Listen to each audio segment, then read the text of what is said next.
Hi welcome to my channel. ಇವತ್ತು ನಾನು ಹಲಸಿನ ಕಂದೆಯ ಗೋಬಿ ಮಾಡೋದನ್ನು ತೋರಿಸ್ತಾ ಇದ್ದೀನಿ. ಅದಕ್ಕೆ ನಾನು ಫಸ್ಟ್ ಹಲಸಿನ ಕಂದಿನ ಕ್ಲೀನ್ ಆಗಿ ಮಾಡಿ ಈ ತರ ಪೀಸಸ್ ಆಗಿ ಮಾಡಿ ಕುಕ್ಕರ್ ನಲ್ಲಿ ಹಾಕಿ ಒಂದು ಸೀಟಿನ ಹೊಡ್ಸ್ಕೊಳ್ತೀನಿ. ಈ ತರ ಬೇಡ ಅಂದ್ರೆ ಹೀಗೇನೆ ಚಿಕ್ಕ ಚಿಕ್ಕದಾಗಿ ಪೀಸ್ ಮಾಡಿ ಬೇಯಿಸ್ಕೊಳ್ಬಹುದು. ಈ ತರ ಬೇಯಿಸ್ಕೊಂಡಿದ್ದೀನಿ ನೋಡಿ. ಈ ತರ ಬೇಯಿಸಿದನ್ನ ಈ ತರ ಕೈಯಲ್ಲೇನೆ ಪೀಸ್ ಮಾಡ್ಕೊಂಡಿದ್ದೀನಿ. ಅದ ನಂತರ ನಾನು ಸ್ವಲ್ಪ ಫುಡ್ ಕಲರ್ ನ ಯೂಸ್ ಮಾಡಿದ್ದೀನಿ. ಬೇಡ ಅಂದ್ರೆ ಸ್ಕಿಪ್ ಮಾಡಬಹುದು. ಅದಾದ ನಂತರ ನಾನು ಒಂದ್ 2 3 ಸ್ಪೂನ್ ಆಗುವಷ್ಟು ಕಾರ್ನ್ ಫ್ಲೋರ್ ಹಾಗೆ ಅದರಷ್ಟೇ ಸಮವಾಗಿ ಅಕ್ಕಿ ಹಿಟ್ಟನ್ನು ತಗೊಂಡಿದ್ದೀನಿ. ಹಾಗೆ ಒಂದ್ ಸ್ವಲ್ಪ ಉಪ್ಪು ಹಾಕೊಳ್ತಾ ಇದ್ದೀನಿ. ಹಾಗೇನೆ 1 ಸ್ಪೂನ್ ಆಗುವಷ್ಟು ಖಾರದ ಪುಡಿನ ಹಾಕೊಳ್ತಾ ಇದ್ದೀನಿ. ಹಾಕಿ ಚೆನ್ನಾಗಿ ಮಿಕ್ಸ್ ಮಾಡ್ಕೊಳ್ತಿದ್ದೀನಿ. ಇದಕ್ಕೆ ನಾನು ಬೇಯಿಸ್ಕೊಂಡಿರೋದ್ರಿಂದ ಅದರಲ್ಲಿ ನೀರಿರೋದು ಎಕ್ಸ್ಟ್ರಾ ನೀರ್ ಹಾಕಿ ನಾನು ಕಲ್ಸ್ಕೊಳ್ತಾ ಇಲ್ಲ. ನೀವು ಬೇಕು ಅಂತ ಹೇಳಿದ್ರೆ ಅದನ್ನ ಹಾಕಿ ಅಡ್ಜಸ್ಟ್ ಮಾಡ್ಕೊಳ್ಬೋದು.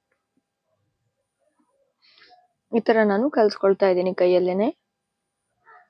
ಫುಡ್ ಕಲರ್ ಹಾಕೋದ್ರಿಂದ ಕಲರ್ ಚೆನ್ನಾಗಿ ಬರುತ್ತೆ ಅಂತ ಹಾಕಿರೋದು. ನೀವು ಅದ್ ಬೇಡ ಅಂದ್ರೆ ಸ್ಕಿಪ್ ಕೂಡ ಮಾಡಬಹುದು. ಅದೇನು ಇದಲ್ಲ, ಆಪ್ಷನಲ್ ಅದು. ಈ ತರ ಇದನ್ನ ಚೆನ್ನಾಗಿ ನಾನು ಮಿಕ್ಸ್ ಮಾಡ್ಕೊಳ್ತಾ ಇದ್ದೀನಿ.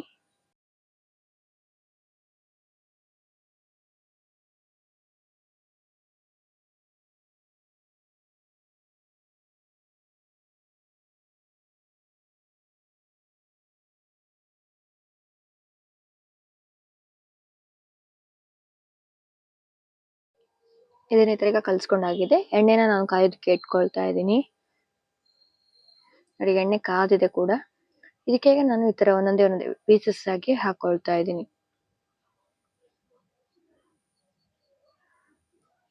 ಇದೇ ತರ ಪೀಸಸ್ ಆಗಿ ಹಾಕೊಳ್ತಾ ಇದ್ದೀನಿ. ಇದನ್ನ ಚೆನ್ನಾಗಿ ಫ್ರೈ ಮಾಡ್ಕೊಳ್ಬೇಕು. ಯಾಕಂದ್ರೆ ಮೊದಲೇ ಬೇಯಿಸ್ಕೊಂಡಿರೋದ್ರಿಂದ ಏನು ಜಾಸ್ತಿ ಹೊತ್ತು ಬೇಯಿಸ್ಬೇಕಂತ ಏನಿಲ್ಲ. ಒಳಗಡೆ ಇರೋದು ಬೆಂದಿರತ್ತೆ ಚೆನ್ನಾಗೇನೆ. ಒಂದ್ ಸ್ವಲ್ಪ 2 3 ನಿಮಿಷ ಬೇಯಿಸ್ಕೊಂಡ್ರೆ ಸಾಕಾಗತ್ತೆ ಹೈ ಫ್ಲೇಮ್ ಅಲ್ಲಿ ಇಟ್ಟು.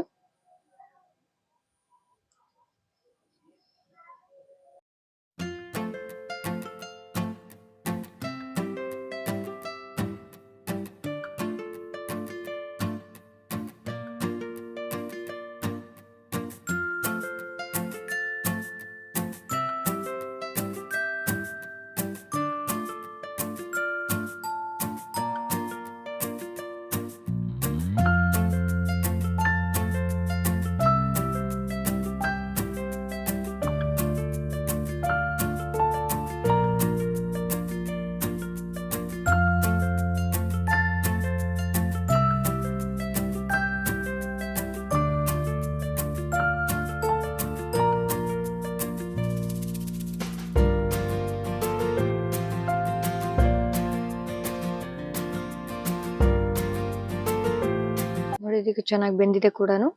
ನೋಡಿ ಕಲರ್ ಕೂಡ ತುಂಬಾ ಚೆನ್ನಾಗಿ ಬಂದಿದೆ. ಇದನ್ನ ಈಗ ನಾನು ಎಣ್ಣೆಯಿಂದ ತೆಕ್ಕೊಳ್ತಾ ಇದ್ದೀನಿ. ಇದೇ ತರ ಮಿಕ್ಕಿರೋದನ್ನು ನಾನು ಎಣ್ಣೆಯಲ್ಲಿ ಫ್ರೈ ಮಾಡ್ಕೊಳ್ತೀನಿ. ಅದಾದ ನಂತರ ನೋಡಿ ಎಲ್ಲ ಫ್ರೈ ಮಾಡ್ಕೊಂಡಿದ್ದೀನಿ.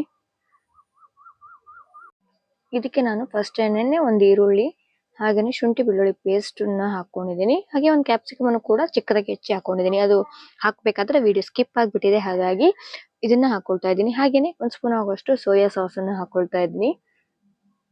ಸೋಯಾ ಸಾಸ್ ಜೊತೆಗೆ ಟೊಮೆಟೊ ಕೆಚಪ್ ಅಥವಾ ಟೊಮೆಟೊ ಸಾಸ್ ನ ಒಂದು 3 ರಿಂದ 4 ಸ್ಪೂನ್ ಹಾಕೊಳ್ಬೇಕು.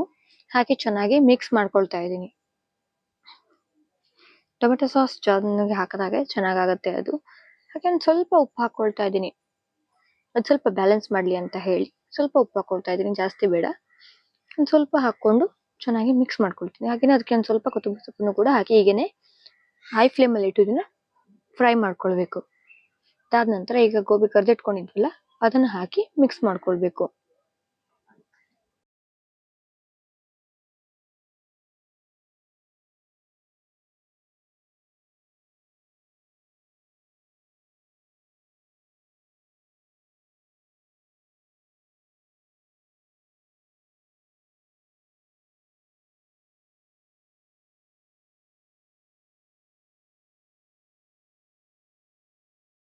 ಈಗ ಗೋಬಿ ರೆಡಿ ಆಗಿದೆ. ಹೈ ಫ್ಲೇಮ್ ಅಲ್ಲಿ 1 2 3 ನಿಮಿಷ ಫ್ರೈ ಮಾಡ್ಕೊಂಡ್ರೆ ಸಾಕಾಗತ್ತೆ.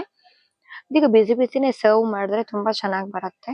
ಇದು ನಿಮ್ಗೆ ಇಷ್ಟ ಆಗಿದ್ರೆ ಲೈಕ್ ಮಾಡಿ, ಶೇರ್ ಮಾಡಿ, ಕಮೆಂಟ್ ಮಾಡಿ, ಹಾಗೆ ಪಕ್ಕದಲ್ಲಿರೋ ಬೆಲ್ ಐಕಾನ್ ಕೂಡ ಪ್ರೆಸ್ ಮಾಡಿ. ನನ್ನ ಚಾನಲ್ ನ ಸಬ್ಸ್ಕ್ರೈಬ್ ಆಗೋದನ್ನ ಮಾತ್ರ ಮರಿಬೇಡಿ. Thank you.